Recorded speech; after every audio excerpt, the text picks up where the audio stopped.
We often think we understand ancient Rome, its laws, its power, its people, but the stories we're told are almost always incomplete, especially when it comes to the private lives of its citizens. The official histories speak of justice and order, but the real story, the one that shaped Roman society from the inside out, is far darker and has been profoundly misunderstood. Most accounts of Roman punishment for unfaithful women focus on the laws, the public trials, the exile, but they miss the true mechanism of control. They overlook the silent, terrifying power that existed long before any judge was involved. And they fail to explain the final, devastating consequence of it all, a consequence that is never discussed. What we've been taught is not the whole truth. The real story isn't about law. It's about something much more primal. In the earliest days of Rome, before grand laws were carved in stone, the family was the state. The head of that family, the paterfamilias, held absolute power, power of life and death over his entire household, his wife, his children, everyone under his roof. This wasn't just a tradition, it was the bedrock of Roman identity. His authority was total, and when it came to his wife's fidelity, this power was at its most absolute. If a woman was caught in an act of unfaithfulness, her fate was not decided in a public court. It was decided at home, instantly. The law of the early republic was simple and brutal. The paterfamilias had the right to kill his unfaithful wife on the spot. No trial, no appeal. It was his duty. Her lover, if caught in the act, would suffer the same fate. This wasn't seen as murder. It was seen as the restoration of honor, an act of cleansing. The stain on the family's name was washed away with blood. This was the first and most terrifying layer of control. The immediate, violent enforcement of marital law, carried out not by the state, but by the husband himself. This private justice system created a constant, underlying terror. But Roman society evolved. The city grew, and the raw power of the paterfamilias began to seem too primitive, too chaotic for a sprawling empire. A new era was dawning, one that demanded a more centralized, more civilized form of control. This transition is where the story gets truly interesting, because the power didn't disappear. It just changed its mask. Enter Emperor Augustus. At the turn of the 1st century, he was facing a crisis. The Roman elite were, in his eyes, decadent and morally corrupt. Birth rates among the aristocracy were falling. Marriages were unstable. He believed this moral decay threatened the very foundation of his new empire. So, he decided to legislate morality. In 18 BC, Augustus enacted a set of laws known as the Julian laws. On the surface, they were a revolution. For the first time, adultery was made a public crime. It was no longer a private family matter to be settled with a sword in the dead of night. It was now an offense against the state. This is the part of the story everyone knows. The part they think is the whole story. It isn't. Under these new laws, an unfaithful wife was to be put on trial. A husband was now legally required to divorce and prosecute his wife. If he failed to do so, he himself could be charged with pimping. If found guilty, the woman's punishment was severe.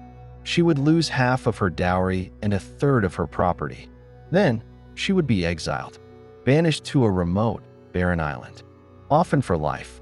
She was stripped of her social standing, her wealth, and her family. She became a non-person. This seems like a step forward, doesn't it? From immediate death to a public trial. But this is the great misunderstanding. The old power didn't vanish. Augustus embedded a chilling exception into his own law. A father still retained the ancient right to kill his daughter if he discovered her with a lover in his own house, or in the house of his son-in-law. He was expected to kill both of them. The husband's right was limited. He could only kill the lover, not his wife, and only if the lover was a man of low status, like a gladiator or an actor. The shadow of the paterfamilias remained. So now, a Roman woman lived under a dual threat: the cold, bureaucratic justice of the state, which would strip her of everything she owned and cast her out, and the hot-blooded, ancient justice of her father, who could still legally end her life. The state didn't replace the old terror. It simply added a new one on top of it. Control became more sophisticated, more layered. And there was another, far more subtle form of punishment: social death. A woman even suspected of infidelity became a ghost in her own city. She was shunned, ostracized. Her name was whispered in the forums and the bathhouses. No respectable family would associate with her. She couldn't attend public games or religious ceremonies. She was forced to wear the clothes of a prostitute, a constant, walking symbol of her shame. This social exile could be as devastating as legal exile. Imagine the psychological weight, the constant surveillance, not just from the state, but from your neighbors, your friends, your own family. Every glance holds a potential judgment. Every conversation, a potential accusation. This atmosphere of suspicion was perhaps the most effective tool of all. It wasn't about punishing the few who were caught. It was about controlling the many who were afraid. And this leads us to the hidden consequence, the one that is rarely, if ever, discussed. This entire system, from the ancient right to kill to the Augustan laws of exile, was not truly about morality. It was about property. It was about inheritance. In Roman society, the legitimacy of heirs was everything. A man had to be absolutely certain that his children were his children. His name, his wealth, his lineage, it all depended on the absolute fidelity of his wife. An unfaithful woman didn't just break a marriage vow. She threatened the entire patriarchal structure of property and power.